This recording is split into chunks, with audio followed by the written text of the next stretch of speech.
नमस्कार, छत्तीसगढ़ के बुलेटिन में आपका स्वागत है। मैं हूं आपके साथ लक्ष्मी। बुलेटिन की शुरुआत करेंगे, रुक कर लेते हैं खबरों की। खबर राजनांदगांव से है, जहां प्रदेश के बीजेपी उपाध्यक्ष और राजनांदगांव लोकसभा के पूर्व सांसद मधुसूदन यादव और पूर्व सांसद अभिषेक सिंह की चिटफंड मामले में नोटिस भेजा गया है, जिसके बाद से यहां की राजनीति गर्मा गई है और बीजेपी नेताओं ने पुलिस पर सरकार के दबाव में काम करने का आरोप लगाया है। पुलिस ने अलग अलग थानों से धारा 420 के तहत बीते 13 और 14 सितंबर को एक नोटिस जारी करते हुए इन्हें 16 सितंबर सुबह 11 बजे न्यायालय में पेश होने को कहा था। वही बीजेपी कार्यकर्ताओं ने पुलिस अधीक्षक को ज्ञापन सौंपते हुए कहा कि इस मामले में न्यायालय से स्टे मिला हुआ है और इसके बावजूद नोटिस जारी कर न्यायालय में पेश होने कहा जा रहा है। चिटफंड मामले में राजनांदगांव जिला प्रदेश में प्रमुख स्थान रखता है। यहाँ लाखों की संख्या में निवेशकों ने अपने करोड़ों रुपए चिटफंड में लगाए हुए हैं। कंपनियों के कार्यक्रमों में शामिल होने वाले नेताओं पर भी निवेशक और अभिकर्ताओं ने एफआईआर दर्ज करवा दिया है, जिसके बाद अंबिकापुर और राजनांदगांव में भी नेताओं के खिलाफ एफआईआर दर्ज हुआ है, जिसमें राजनांदगांव के पूर्व सांसद मधुसूदन यादव और पूर्व सांसद अभिषेक सिंह के खिलाफ विभिन्न धाराओं में एफआईआर दर्ज हुआ था।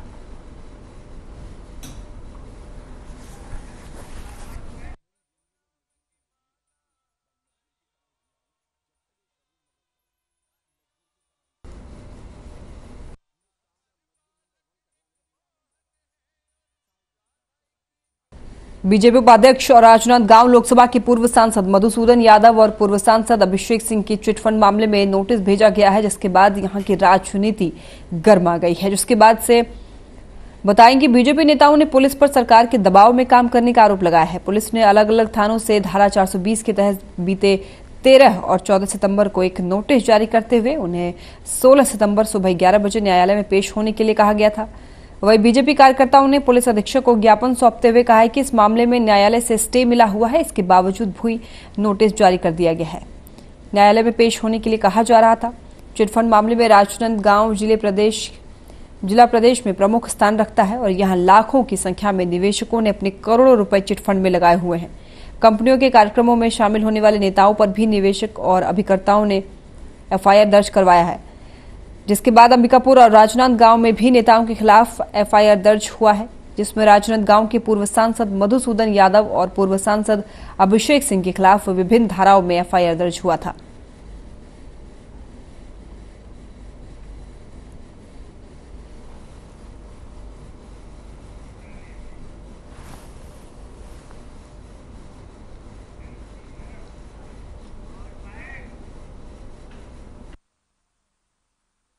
ये चिटफंड मामले में फिर एक एफआईआर की गई है, जबकि माननीय उच्च न्यायालय बिलासपुर के द्वारा सारे मामलों में स्टे है और सिमिलर मैटर में जानबूझ के मतलब एफआईआर करते हैं और गिरफ्तारी का या कोर्ट में परेशान करते हैं, जबकि ऐसा होना नहीं चाहिए था। उसी से संबंधित एसपी साहब को सूचना देने के लिए कल विधायक कार्यालय से उत्तम साहू जी आए थे, तो एसपी साहब ने मना कर दिया था उनके आवक जावक विभाग के लोग कि हम आवेदन नहीं लेंगे, जबकि सामान्य प्रक्रिया है, प्राकृतिक न्याय का सिद्धांत है कि कोई भी आवेदन दे उसको लेना है।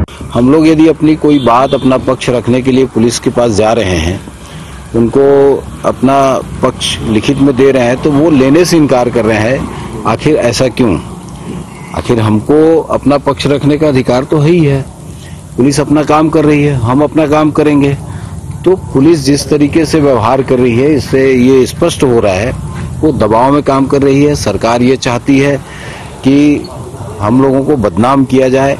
मैं चुनौती देना चाहता हूं कि आप जब हमारे खिलाफ 420 का मामला दर्ज करके चालान पुटअप कर रहे हैं, तो आपको गिरफ्तार करने में क्या दिक्कत है? मैं राजनांदगांव में हूं।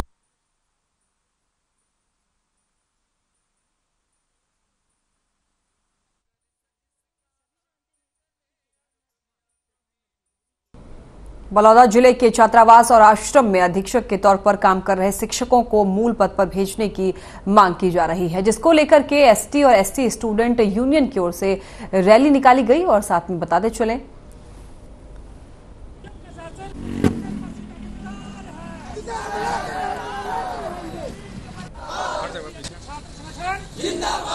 प्रशासन को ज्ञापन भी सौंपा गया। स्टूडेंट यूनियन की तरफ से सहायक आयुक्त का कहना है कि इस कैटेगरी में हमारे 12 शिक्षक भी शामिल हैं। बड़ी संख्या में शिक्षकों को स्कूलों में पढ़ाने के बजाय आश्रम और छात्रावास के अधीक्षक की जिम्मेदारी दे दी गई है, जिसके चलते स्कूलों की व्यवस्था पर असर पड़ रहा है और अन्य संस्थाओं में भ्रष्टाचार जैसी प्रवृत्ति विकसित हो रही है। वहीं इस मामले में आदिवासी विकास विभाग के सहायक आयुक्त पीसी लहरे ने बताया है कि कुछ शिक्षकों को छात्रावास और आश्रमों में अधीक्षक का काम करने के लिए जिम्मेदारी दी गई है। ये संख्या 50 की भी हो सकती है, लेकिन इसमें से अधिकांश शिक्षक जो है डीईओ के द्वारा भेजे गए हैं। ट्राइबल डिपार्टमेंट के शिक्षक अधिकतम 12 हो सकते हैं।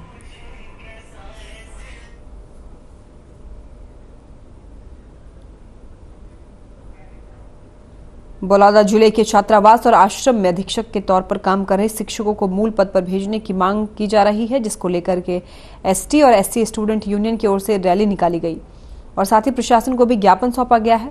सहायक आयुक्त का कहना है कि इस कैटेगरी में 12 शिक्षक भी शामिल हैं। बड़ी संख्या में शिक्षकों को स्कूलों में पढ़ाने के बजाय आश्रम और छात्रावास के अधीक्षक की जिम्मेदारी दे दी गई है, जिसके चलते स्कूलों की व्यवस्था पर असर पड़ रहा है और अन्य संस्थाओं में भी भ्रष्टाचार जैसी प्रवृत्ति विकसित हो रही है।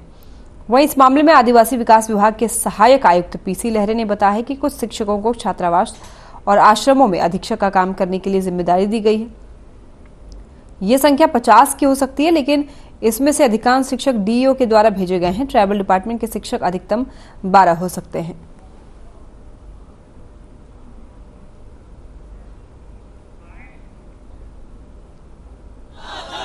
एक साल से लगातार शासन जो रिमाइंडर करते जा रहे हैं जिला अधिकारी और ब्लॉक जिला अधिकारी के द्वारा सहायक आयुक्त को, जितने भी शिक्षक संलिग्नीकरण है उसको वापस मूलतः शिक्षा विभाग में भेजा जाए, जिससे शिक्षा भी व्यवस्था सुचारू रूप से चलते रहे।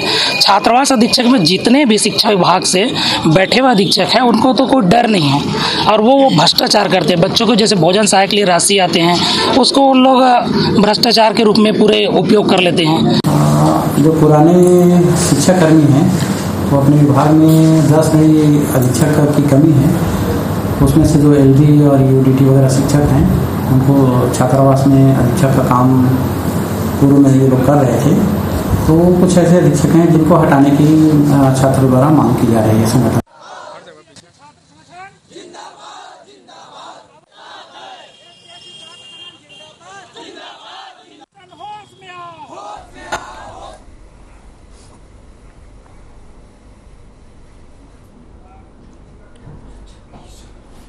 जांजगीर जिले के ग्राम तनौद में 4 बहुओं ने बेटों का फर्ज निभाते हुए ससुर का अंतिम संस्कार किया है और बहू होने का फर्ज निभाया है। मृतक के 5 बेटों के बीच अंतिम संस्कार को लेकर विवाद शुरू हो गया था। पुलिस और तहसीलदार की समझाइश के बाद भी जब भाइयों में सहमति नहीं बनी तो बहुओं ने अंतिम संस्कार किया।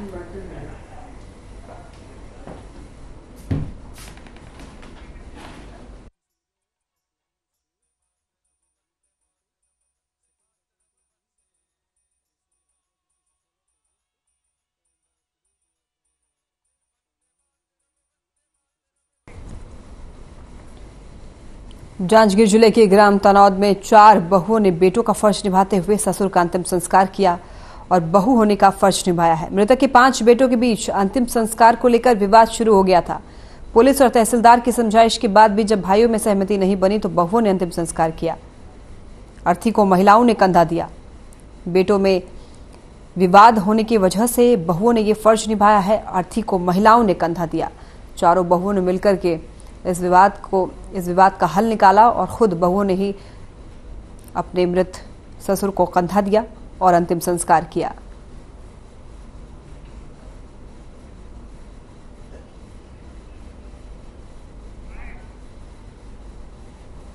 ग्राम तनौद में कल प्रातः एक 90 वर्षीय बुजुर्ग की मृत्यु हो गई थी। बुजुर्ग व्यक्ति साहू समाज से संबंधित था। उस बुजुर्ग व्यक्ति के 5 पुत्र थे, जिसमें से 4 पुत्रों के द्वारा सुनने में आया, उनके द्वारा बताया जा रहा था कि उस बुजुर्ग की अंतिम इच्छा थी कि उनका एक 5वां पुत्र जो चर्च में पूजा पाठ करने जाता है उसको अंतिम संस्कार में शामिल ना किया जाए। तो उसकी अंतिम इच्छा के अनुरूप उसको अंतिम संस्कार में जाने से घर वालों द्वारा मना किया जा रहा था और वह व्यक्ति अंतिम संस्कार में शामिल होना चाहता था। आपस में विवाद की स्थिति निर्मित हो गई थी, जिसके वजह से कल दिन भर अंतिम संस्कार नहीं हो पाया। ब्रेक के बाद आपका स्वागत है। बढ़ते खबरों में आगे। जांजगीर की धार्मिक नगरी खरौद के हायर सेकेंडरी स्कूल में सम्मान समारोह आयोजित किया गया।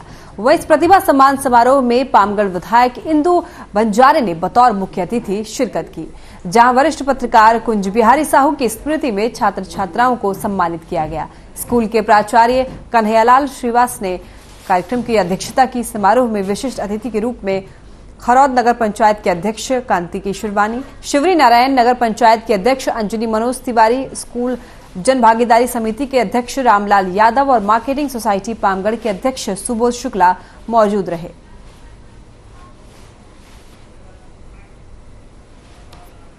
और बहुत से हमारे अतिथि इस कार्यक्रम में उपस्थित है। सभी के आतिथ्य में सभी बच्चों का जो प्रतिभावान हमारे छात्र थे 12th के, 11th के, 10th के, इन सभी बच्चों को उनके प्रतिभा के अनुरूप सम्मान समारोह कार्यक्रम रखा गया था।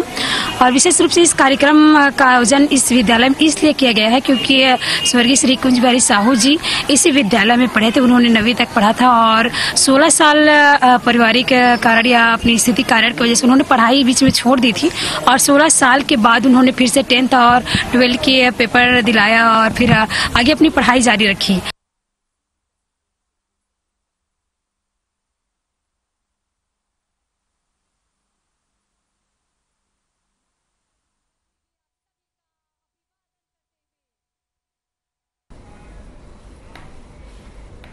खबर कोरबा से है, जहां नेता प्रतिपक्ष नारायण चंदेल ने प्रदेश सरकार पर किसान विरोधी होने का आरोप लगाया है। नेता प्रतिपक्ष ने प्रेस वार्ता में कांग्रेस सरकार पर जमकर निशाना साधा है।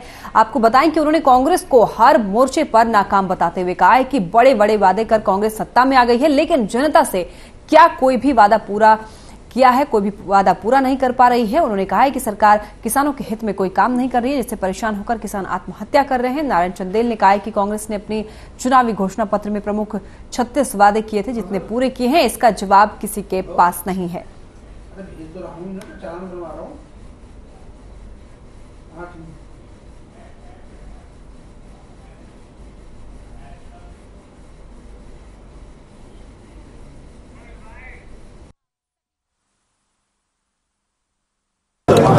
पिछले पौने 4 साल में 537 किसानों ने छत्तीसगढ़ सरकार के गलत नीतियों के कारण, किसी को खाद नहीं मिला, किसी को ब्याज नहीं, किसी को बीज नहीं मिला, नकली बीज मिला,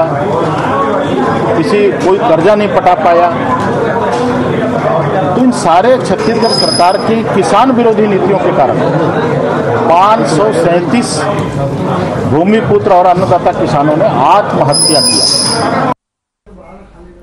रुकते हैं एक छोटे से ब्रेक के लिए, जल्द हाजिर होंगे। अब देखते रहे हर खबर।